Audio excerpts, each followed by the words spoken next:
नाज़रीन, welcome back. Break पे जाने से पहले हम लोग बात कर रहे थे कि काफ़ी आजकल ये चेंज का नारा लगाया जा रहा है। ये चेंज एक्चुअली है क्या, और क्या कोई चेंज होना भी है बेहतरी की तरफ, या और बेहतरी की तरफ हम लोग जाएंगे? ये अब हम डिस्कस करते हैं हैदर साहब से। सर, चेंज, हर कोई कह रहा है चेंज लाएंगे, चेंज लाएंगे, क्या है ये चेंज? मुझे तो नहीं लगता कि कोई चेंज आना था, क्योंकि उस चेंज में जिसको आना था वो आने से पहले खुद चेंज हो गया। और जो बातें की जा रही थी एक बहुत बड़े सिनारियो में कि जी पूरा पाकिस्तान तब्दील हो जाएगा और ऐसा, वो लोग खुद तब्दील हो गए। और वही हॉक्स, वही वल्चर्स, वही पुराने गिद्ध, वही सारे आकर बैठ गए और वो हाईजैक हो गया। तो आवाम की जो एक उम्मीद हो चली थी और जिसको कैपिटलाइज करने की कोशिश की गई, आवाम ने देखा कि अगर उन्हीं पुराने गिद्धों को वापस आना था, अगर वही सारे लोग वापस आने थे, तो उन नौजवानों का और उन लोगों का क्या कसूर था कि जिन्होंने एक कम से कम 15 बरस तवील एक कोशिश की थी उन्होंने और जद्दोजहद की थी। मुझे लगता है कि ढाक के वही 3 पात हो गए। तो अगर ये सिनारियो कि हम अब स्टेटस को जो है वो मेंटेन करेंगे तो यही सिनारियो आगे भी चलेगा, तो इसका मतलब ये कि हमारे मसाइल जो हैं उसमें इजाफा ही होगा। ये सारे करप्शन, एक्सट्रीमिज़म, ये बहुत बढ़ते जाएंगे, तो पाकिस्तान का फिर फ्यूचर क्या है? वो एक जो सिनारियो आज इंटरनेट पे बहुत है कि 2020 तक पाकिस्तान शायद रहे या ना रहे, are we really heading for that scenario? अब इतने बुरे हालात हो गए। देखिए, एक बड़ा मुश्किल सवाल है और स्पेक्युलेटिव भी है, और मैं कोशिश करता हूँ कि जब बातचीत हो तो मैं ऑप्टिमिस्टिक हूँ, स्पेक्युलेशन पर चलें, मैं वो ना अपनी राय ना दूं, मगर फैक्ट्स पे मैं बात सिर्फ करते इतना हैं। कहना चाहूँगा कि किससे पूछूं मैं भला मंजिले जाना का पता, किससे पूछूं मैं भला मंजिले जाना का पता, उसको लग जाती है चुप जिसको खबर होती है। खबर तो यहाँ किसी को भी नहीं है। मेरे ख्याल से जिसको है वो चुप हो जाता है। तो इस सिनारियो में रहते हुए तो उम्मीद की तो हमें कोई किरण पे दिख नहीं रही है। यही सिस्टम कंटिन्यू करेगा, पता नहीं कितने दिन ये स्ट्रिंग कर सकते हैं इसको। इकॉनमी का हाल आप भी जानते हैं कि it's gone from N economy जो 8-9% पे ग्रो कर रही थी, अब वो बेरली 1% पे ग्रो कर रही है। Population on the other hand is growing at 3-3.5%। और जो यूथ जिसकी सब बात कर रहे हैं वो एक, I think in the next few years Pakistan will have one of the youngest populations in the world, और उनकी एस्पिरेशंस, जॉब, सिक्योरिटी एक्सेट्रा, उसको कैसे मीट किया जाएगा? देखिए, इसका सिर्फ एक तरीक़ाकार है और कोई हल कम से कम हमारे पास नहीं है, और उसका हल बहुत मुश्किल ज़रूर है मगर फिर भी किया जा सकता है, और उसका इलाज अवाम के पास है कि जब उनसे ये सवाल पूछा जाता है कि पार्लियामेंट में उनको कोई रिप्रेजेंट कौन करेगा, तो वो अपनी रिप्रेजेंटेशन के लिए जेन्युइन लोग, मिडिल क्लास एजुकेटेड लोगों को पार्लियामेंट भेजें। क्योंकि हमारा मानना ये है कि पाकिस्तान का सबसे बड़ा अलमिया ये है कि पार्लियामेंट में किसान का नुमाइंदा जागीरदार है और मजदूर का नुमाइंदा सरमायादार और सनतकार है। तो जो लोग अपनी मिलों में या अपनी ज़मीन पर उनको जीने का हक नहीं दे सकते अपने हाथों से, वो पार्लियामेंट से क्या ला कर देंगे उनको? और हमारी आवाम पिछले 65 बरसों से उसी कोल्हू के बैल की तरह उन्हीं लोगों को, हमारी आज का जो नौजवान है उसका दादा उस पार्लियामेंटेरियन के दादा को वोट करता रहा, इस नौजवान का बाप उस पार्लियामेंटेरियन के बाप को वोट करता रहा, और आज का नौजवान उस नौजवान बेटे को पार्लियामेंट में वोट करके भेज रहा है या भेजेगा।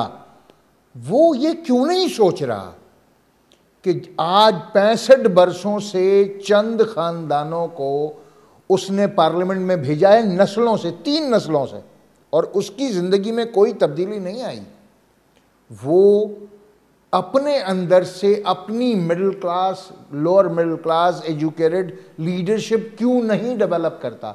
जबकि हम ये समझते हैं कि अल्ताफ भाई ने ये तजुर्बा किया, 9 इलेक्शन से ये तजुर्बा सस्टेनेबल भी साबित हुआ, बावजूद इसके कि हमने बड़ी मुश्किलात उठाई, बड़े दुख देखे, मगर MQM is now established as the only middle class phenomenon in Pakistan।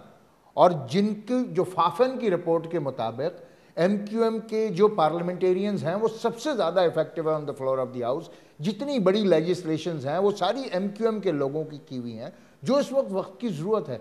तो अगर पंजाब से, बलोचिस्तान से, खैबर पख्तूनख्वा से, सिंध से वो तमाम लोग इलेक्ट होकर आते हैं जो जेन्युइनली MQM की तरह या कोई और भी पार्टी हो, वो जेन्युइन रिप्रेजेंटेटिव हों अपने लोगों के, क्योंकि आप हसन, एक बात को आपको मानना पड़ेगा, there is a huge gap, there is a big disconnect between the parliament of Pakistan and the people of Pakistan. Nobody is discounting.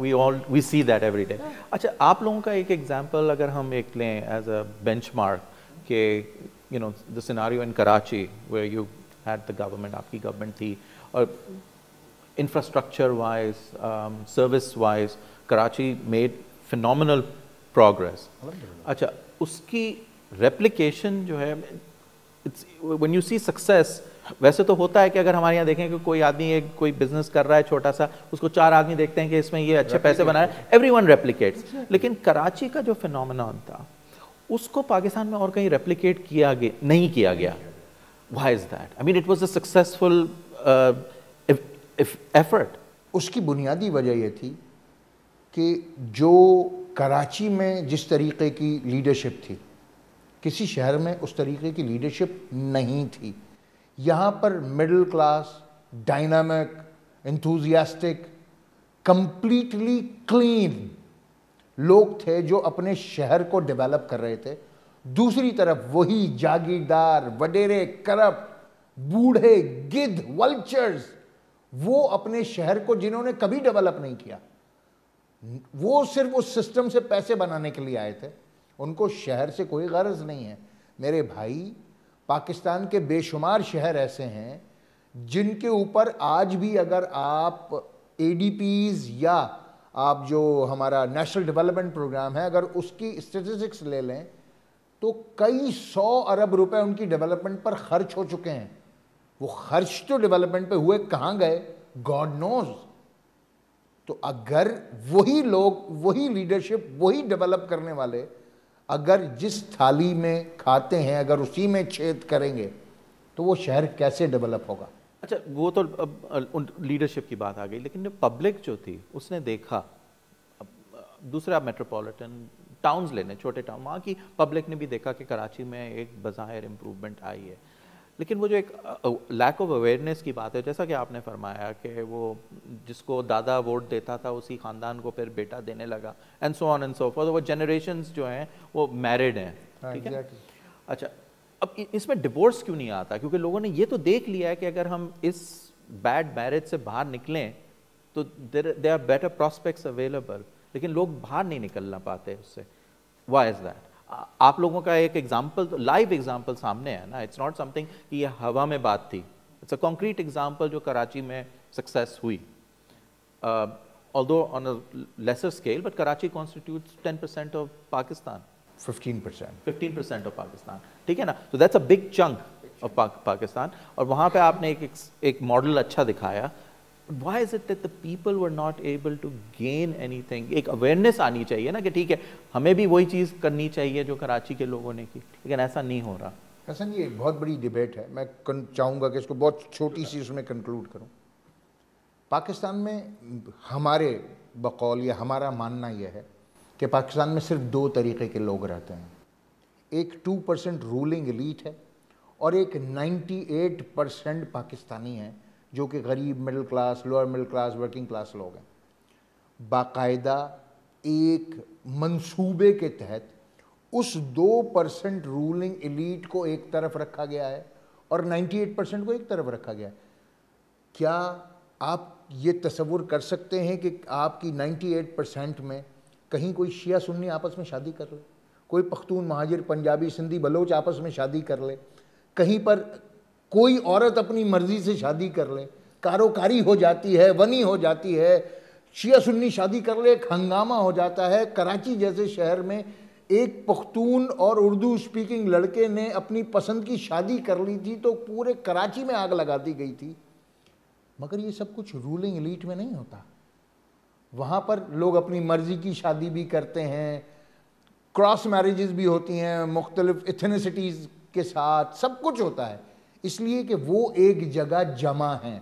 उनका मफाद सिर्फ और सिर्फ पाकिस्तान के वसाइल पर ज़्यादा से ज़्यादा कब्ज़ा करते हुए अपने ख़ानदानों को ज़्यादा से ज़्यादा अमीर बनाना है, जबकि उनका तरीक़ेकार ये कि इस 98% को मज़हब के नाम पर, मसलक के नाम पर, इवन कल्चर के नाम पर, ज़बान के नाम पर, जिस तरीक़े से भी आप इस 98% को तकसीम कर सकते हैं। और सबसे बड़ी तकसीम दौलत की तकसीम है।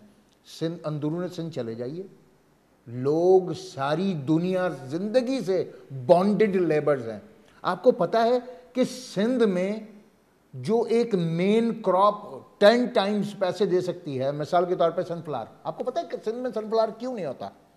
इसलिए नहीं होता सिंध में सनफ्लावर, और उसकी जगह गंदम उगाई जाती है, और सनफ्लावर 10 टाइम्स ज़्यादा पैसे दे सकती है, इसलिए कि जागीरदार अपने हारी को पूरे साल काम करने के एवज़ साल भर का गंदम देता है, और साल भर की जो उजरत है वो 10,000 रुपये देता है।